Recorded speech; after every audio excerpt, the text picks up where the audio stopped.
Kaixo, Arantxa Ora naiz, Kantziller Aiala Gregorio Marañonko ikasle bat naiz, eta nola egin betileak ikasiko du.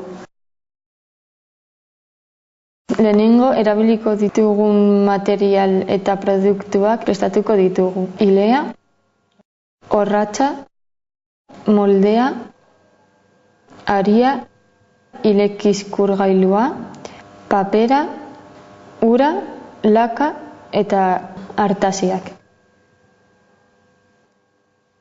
Bi orratzak bere izita, baina ari batek lotuta, moldean ipintzen dira.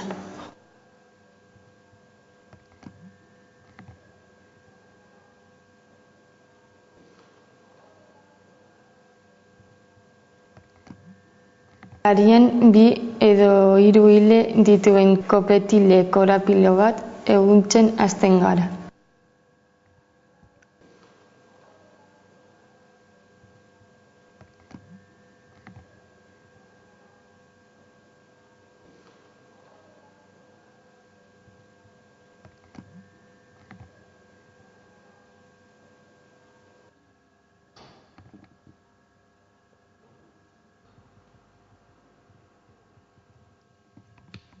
Betileak amaituta daudenean, nahi dugun neurrian moztu eta ariak askatzen ditugu. Betileak klines baten gainean ezarri, ur eta lakaz busti eta orraztu egiten ditugu.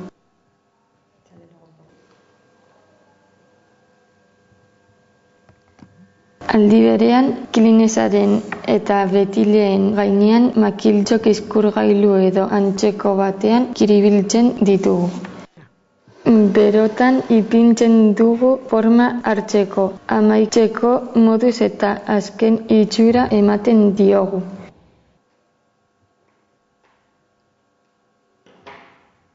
Erabiltzeko prest daude. Hauek dira pausu nagusiak. 1. Material eta produktuen prestaketa. 2. Betileen prestaketa. 3. Betileak egitea.